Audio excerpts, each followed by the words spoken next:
안녕하세요. 저는 20대 가정주부로 결혼한 지는 이제 2달 되었어요. 자기 부모까지 속이는 남편을 더는 믿을 수가 없어서 헤어지기로 결심했어요. 인천 시내에서 닭강정 집을 하시는 친정 부모님은 한 곳에서 오래 장사하신 덕에 단골 손님도 많고 평판도 좋습니다. 고등학교를 졸업한 후에는 부모님 밑에서 본격적으로 장사를 배우기 시작했어요. 당연히 부모님은 제가 일을 배우는 것보다 대학을 가길 원하셨지만 그때만 해도 공부도 잘 못하고 대학의 뜻도 없어 부모님 가게에 남았습니다. 저는 저희 부모님의 닭강정에 굉장한 자부심이 있었기 때문에 일을 배우는 게 너무 즐겁고 보람찼어요. 그리고 제 나이 24살이 되었을 때 부모님께서 제 앞으로 서울에 가게를 하나 내주셨습니다. 처음으로 내는 2호점이니 잘해보라고 하시면서요. 다행히 부모님 덕분에 가게는 비교적 쉽게 자리 잡더라고요. 동네 사람들도 젊은 여자 혼자서 닭강정을 판다고 하니 신기해하기도 하고 대단해하는 것 같았네요. 그리고 남편은 그런 동네 사람들 중 한 사람이었어요. 주로 남편은 금요일 저녁에 혼술 안주로 즐긴다며 왔었어요. 동네에 워낙 젊은 부부가 많아서 당연히 유부남이지 않겠나 생각했는데 몇 마디 나눠보니 혼자더라고요. 그렇게 말 한두 마디 나누던 게 하루는 커피 한 잔이 되고 하루는 맥주 한 잔이 되더니 어느샌가 남자친구, 여자친구로 발전했습니다. 남편은 소위 서울에 있는 4년제 대학을 졸업한 뒤 중견기업에 다니고 있다고 했어요. 원래 고향이 지방이라서 서울에서 대학 시절부터 자취를 했다고 하더라고요. 그런 이야기를 들으니 남일 같지 않더라고요. 저도 처음에는 인천에서 서울에 있는 가게까지 왔다 갔다 했지만 장사가 잘 된 이후엔 가게 근처에 전세를 구했거든요. 아무래도 둘이 가까이 살고 하다 보니 의지도 많이 하게 되었어요. 그러다 1년쯤 지나고 남편이 저에게 결혼하자고 하더라고요. 당시 남편은 32, 저는 28이었어요. 친정 부모님은 제가 벌써 시집 간다고 한다며 아쉬워하셨지만 또 스스로 제 짝을 찾았으니 얼마나 기특하냐며 결국엔 승낙해 주셨어요. 저희 친정 부모님은 이미 노후 준비도 다 되어 있으시고 모아둔 재산도 좀 있으셨기 때문에 남편의 집안이나 형편은 크게 염두에 두지 않으셨던 것 같아요. 결혼 이야기가 나오면서 현실적인 이야기를 안 할 수가 없더라고요. 연애를 하면서 이미 어느 정도는 짐작하고 있었지만 남편은 생각보다 훨씬 어려운 환경에서 자랐더라고요. 남편이 10대일 때 시아버지가 뇌졸중으로 쓰러지셨는데 그 이후로 계속 휠체어 생활을 하게 되셨다고 해요. 그래서 시어머니가 거의 집안의 가장 역할을 도맡아 하셨다고 해요. 저희 부모님도 두 분 다 장사하시면 힘들게 저를 키우셨지만 그래도 저희 부모님은 본인 가게였고 두 분이 함께 쉬었으니 시어머니에 비할 수 없겠다 싶었어요. 그래서 마음속으로 결혼하면 정말 딸처럼 잘해드려야지 생각했어요. 아무튼 남편의 상황이 이렇다 보니 남편은 모아둔 돈도 많지 않더라고요. 저는 이미 장사를 하며 모아둔 돈도 있었고 전세 보증금도 있어서 소위 시집갈 미처는 준비되어 있었고요. 그러다 보니 결혼식뿐만 아니라 많은 부분에서 조금씩 의견 충돌이 발생하기 시작했어요. 저는 인생의 처음이자 한 번뿐인 이벤트이니 조금 신경 써서 하고 싶었거든요. 하지만 남편은 매번 이거 어디서 하면 더 싸다던데 이거 꼭 해야 되는 거냐라는 식으로 걸고 넘어지더라고요. 하지만 그때만 해도 소위 사랑에 눈이 멀었었는지 그런 점이 단점으로 보이지 않고 오히려 절약정신이 투철한 생활력 있는 남자로 보였어요. 실제로 남편이 술, 담배도 안 하고 생활도 굉장히 규칙적인 사람이었으니까 제 눈엔 정말 이상적인 남편감으로 보였던 것도 사실이고요. 그리고 이런 남편의 성격이 저희 결혼의 파국의 직접적인 원인이 된 건 아니에요. 정확히 말하자면 남편이 정말 이런 성격의 사람이었다면 헤어지지 않았을 거예요. 지금 돌이켜 생각해보면 종종 남편은 이상한 모습을 보였어요. 제가 생활력이라고 생각했던 것도 오해나 마찬가지였어요. 시댁에 처음 인사를 하러 가게 됐을 때 제가 첫 만남인데 뭘 사가면 좋을까 정말 고민을 많이 하고 남편한테도 몇 번을 물어봤거든요. 그러자 남편이 처음엔 좀 주저하는 듯 하더니 저에게 그럼 시댁 앞에 위치한 슈퍼에서 과일을 사오라고 정해주더라고요. 저는 솔직히 그때만 해도 남편의 의도를 정확히 파악하지 못했기 때문에 단순히 시모가 과일을 좋아하시는구나 생각하고 백화점에서 예쁘게 포장된 싱싱한 과일로 골라서 사갔습니다. 차로 운전해서 3시간쯤 걸려 도착한 시댁은 동네에서 흔히 불법한 빌라였어요. 남편도 서울에서 생활하고 있으니 시댁에는 편찮으신 시아버지와 시모 그리고 남편보다 6살 많은 시집안간 시누 셋이서 살고 있었어요. 제가 과일을 들고 들어가자 시모가 저를 반갑게 맞아주셨어요. 다들 시어머니는 어렵고 무서운 존재라고 해서 긴장을 많이 했는데 따뜻한 환영을 해주시니 한시름 놓을 수 있었습니다. 신우는 선약이 있다고 이미 집을 비운 상태라 만나지 못했고 편찮으신 시아버지와 시모 그리고 남편과 저 넷이서 이런저런 이야기를 나눴어요. 시모께서 미처 시간이 없어 요리는 못했다고 하셔서 중화요리를 시켜 먹었고요. 분위기 자체도 나쁘지 않았기에 기분 좋게 집에 돌아왔지요. 그런데 이튿날 오후 회사에서 일을 하고 있는데 남편으로부터 전화가 왔어요. 그러더니 어제 사온 과일 혹시 어디서 산 거냐며 현찰로 산 거 맞냐고 묻더라고요. 그래서 제가 그거 회사 근처 백화점에서 카드로 샀는데 왜 그러냐고 하니까 남편이 엄청나게 당황한 목소리로 알겠다며 전화를 끊더라고요. 처음엔 참 이상한 질문이네라고 가볍게 생각했는데 곰곰이 생각할수록 진짜 이상한 질문이더라고요. 그래서 퇴근길에 다시 남편에게 전화를 걸었어요. 남편에게 아까 그런 건 왜 물어봤냐고 그러니까 아니 시모가 과일을 안 좋아해서 필요한 걸로 바꾸려고 했다는 거예요. 그래서 일부러 가게도 알려준 거라며 말끝을 흐리는 남편의 이야기를 듣고 있으니 묘하게 기분이 별로더라고요. 과일을 사올에서 기껏 좋고 싱싱한 걸로 골라갔더니 과일을 안 좋아해서 생필품으로 바꾸려고 했다는 게 이상하잖아요. 괜히 제 성의와 정성이 무시당한 것 같았습니다. 그래서 이 일을 친정 어머니에게 털어놓으니 친정 어머니도 좀 이상하긴 한데 그래도 버리는 것보단 낫지 않냐며 얼마나 힘들면 그러셨겠냐고 그냥 더 따지지 말고 모르는 척 넘어가라 하시더군요. 그렇게 일이 일단락되고 얼마 지나지 않았을 무렵 신혼집을 알아보기 시작했어요. 그런데 제가 모은 돈 1억 3천에 남편이 모은 돈 2천을 더해봤자 구할 수 있는 전세는 서울 하늘 아래는 없더라고요. 그 돈으로 결혼식도 혼수도 다 해결하려고 하니 너무 빠듯했어요. 머리털이 다 빠질 만큼 고민을 거듭하고 있는데 남편이 그러면 자기가 제가 사는 전세집에 들어와서 살면 어떻겠냐고 묻더라고요. 저는 당시 12평짜리 오피스텔에 살고 있었기에 너무 좁지 않을까 걱정이라 하니 그냥 이불 하나 덮이고 수저 하나 더 놓는다고 생각하면 되지 않겠냐고 하더라고요. 자기가 모아둔 돈은 미래의 만일을 위해서 쓰지 말자면서요. 친정 부모님이 이 이야기를 들으시곤 그럴 게 아니라 도와줄 테니 그래도 집다운 집을 얻어서 살라고 말씀하시더라고요. 동시에 친정 부모님은 남편이 남자로서 자존심이 상할 수도 있으니 친정에서 도와줬다는 소리는 하지 말고 그냥 제 돈이라고 말하고 보태라며 1억을 해주셨어요. 그런 속사정도 모르고 남편은 저에게 어떻게 그런 많은 돈을 모았냐며 신나서 어쩔 줄 모르더라고요. 눈치가 있다면 한 번쯤 물어볼 법도 한데 말이죠. 그렇게 서울에 신축 빌라 전세를 구했어요. 평수도 넓어지고 신축이다 보니 깨끗해서 신혼집 분위기가 나더라고요.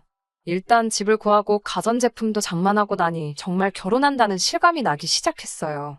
친정 부모님이 보태주신 덕분에 결혼식 준비에도 약간의 여유가 생겨서 제가 원하는 드레스 정도는 골라 입을 수 있었습니다. 모든 것이 비로소 원만하게 흘러가는 느낌이었어요. 결혼식의 경우 하객 식사는 각자 하객은 각자 부담하는 쪽으로 했어요. 그런데 아시다시피 헬퍼 이모님이나 사진작가 분들도 식사를 하셔야 하잖아요. 그런데 남편은 우리가 돈 주고 쓰는 사람들인데 왜 밥까지 먹여야 하냐면서 투덜거리더라고요. 제가 좋은 날인데 왜 그런 걸로 쪼잔하게 구냐고 한마디 쏘아붙여도 혼자 무슨 생각을 하는지 듣지도 않더라고요. 그렇게 며칠 후 결혼식 당일 날 진짜 지금도 생각하면 어이가 없네요. 당일날 아침 화장 다 하고 턱시도까지 차려입은 인간이 예식장 근처에 있는 편의점에 가서 삼각김밥을 사왔더라고요. 제가 배고프냐고 좀만 참았다가 식 끝나고 식사하면 되잖아 하니까 자기가 먹을 게 아니고 오늘 헬퍼 이모랑 사진작가랑 그런 사람들 주려고 사왔다는 거예요. 그래도 자기가 큰맘 먹고 인당 2개씩 사왔다고 의기양양한데 어이가 없어서 진짜 결혼식만 아니면 한 대 때리고 싶었어요. 다행히 그 상황을 목격한 제 남동생이 매형은 농담도 잘한다면서 이건 자기가 친구들하고 간식으로 먹을 거고 헬퍼 이모랑 사진작가분은 저희 쪽에서 돈 낼 거니까 신경 쓰지 마시라고 달래더군요. 결혼식 당일날 신부가 솔직히 신경 쓰이는 게 얼마나 많은데 신랑이라는 작자는 하객 식비가 많이 나올까봐 그것만 전전긍긍하고 있다니 비로소 내가 지금 결혼하는 게 맞나 싶더라고요. 하지만 저는 식장에서 하객들 다 보는 앞에서 이 결혼 못하겠다고 박차고 나올 만한 깡은 없었어요. 그냥 설마 아니겠지라며 애써 부정하며 못 본 척했습니다. 그렇게 결혼식을 마치고 신혼여행도 다녀왔어요. 비록 전세지만 그래도 신혼집의 부부로서 발을 들이니 뭔가 큰일을 이뤄낸 것 같은 마음도 들고 감격스러웠어요. 그리고 얼마 전 대략적인 가구나 짐들도 다 정리가 되고 하여 시부모님과 신우를 초대했어요. 시부모님은 우리 아들이 드디어 서울에 집을 다 장만했다며 몇 번을 기특하다 하시더군요. 남편의 지분은 굳이 따지자면 10%나 될까였는데 마치 이 집을 남편이 산 것처럼 말씀하시니 좀 언짢긴 했네요. 거실에 모여서 이런저런 이야기를 하고 있는데 신우는 계속 이 방문 열었다, 저 방문 열었다를 반복하고 있었어요.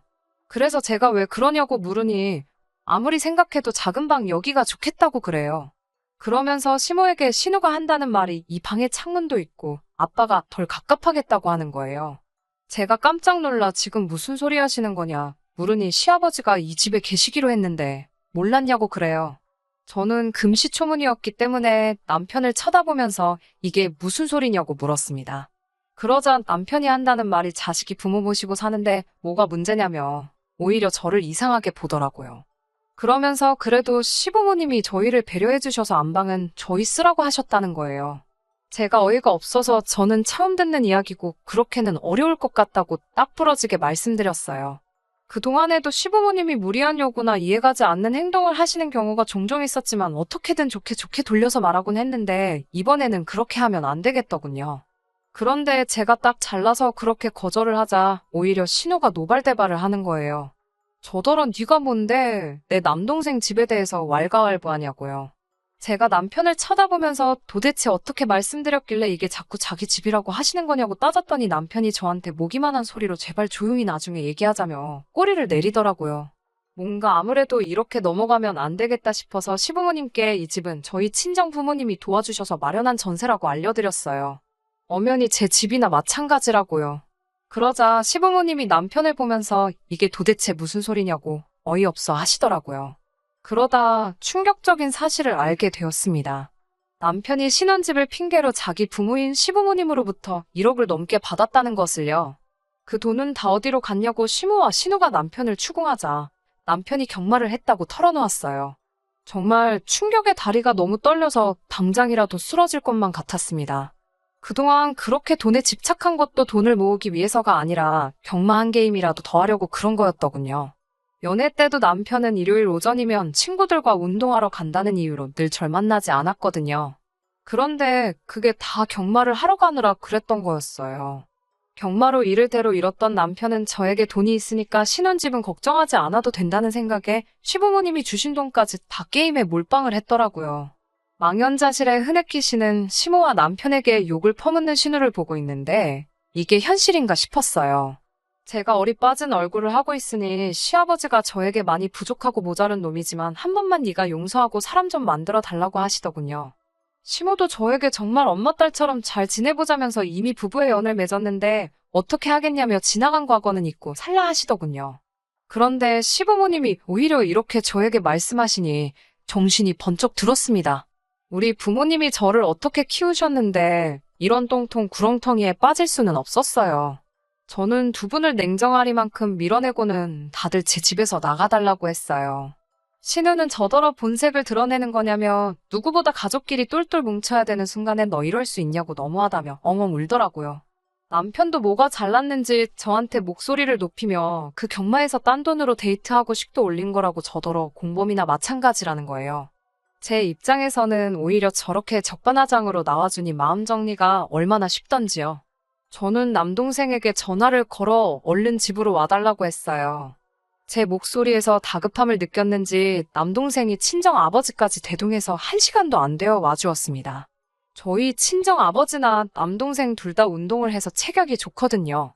저희 친정 아버지에게 제가 남편에 대해서 이야기를 하니 남동생이 제 남편을 죽일 듯이 노려보고 그 살기 어린 눈빛 때문인지 염치가 없어서인지 시댁 식구들도 저에게 하던 것과는 달리 아무 말도 못하고 있더라고요. 친정 아버지는 깊은 한숨을 내쉬고서는 일단 다들 나가달라고 하시더군요. 우리 딸집이니까 딸이 원하지 않는데 왜 버티고 계시냐고 나가달라고 정중히 말씀하셨어요. 친정 부모님은 저에게 어떻게 하고 싶냐고 물으셨어요. 부모로서 그런 남자와 살려고 하고 싶지 않지만 제 의견을 그래도 존중하시겠다고요. 저는 그런 남자와도 살기 싫고 그런 집안과도 가족이 되고 싶지 않다고 말씀드렸어요. 친정 부모님은 여자가 능력이 있으면 한 번 갔다 오는 건 아무 흠도 되지 않는다며 저를 응원해 주셨습니다. 결국 저는 남편에게 그만 헤어지자고 했어요. 그러자 남편이 그 2천만 원을 들먹이며 개거품을 물더라고요. 그래서 제가 2천만 원 같은 소리 하고 있다고. 마음 같아서는 소송 걸어서 평생 나한테 위자료 뱉어내게 만들어주고 싶은데 어차피 그 돈 너한테 있어봐야 또 경마나 노름 같은 거에서 홀랑 날려먹을 테고 위자료 제때 못 받으면 나만 스트레스 받을 게 뻔하니 눈 감아주는 거라고요. 정 그 2천만 원이 필요하면 돌려줄 테니 어디 한 번 평생 나한테 위자료 줘볼래? 라고 말하니 방금까지 개거품을 물면서 자기 돈 내놓으라고 발광을 하던 남편이 꿀먹은 벙어리 마냥 조용해지더라고요. 아직 혼인신고가 안 되어서 위자료 청구가 가능한지는 확실하지 않았지만 자기가 불리한 걸 알고 있으니 아무것도 물고 늘어지지 못하는 꼬라지가 아주 쌤통이었어요. 혼인신고를 하지 않았기 때문에 호적상 남는 건 아무것도 없겠지요. 부모님은 진하게 인생 공부했다고 생각하라 하셨지만 마음이 복잡한 게 사실입니다. 하루는 제 자신을 탓하기도 하고 또 하루는 그 가족을 탓하게 되고 그렇네요. 당분간은 다시 가게 일에 집중해서 제 힘으로 사무점을 여는 게 목표입니다. 열심히 노력해서 자기 힘으로 성공을 이끌어내는 그런 멋진 사람을 다시 만나는 날까지 저도 멋지게 살아보려고요. 들어주셔서 정말 감사합니다.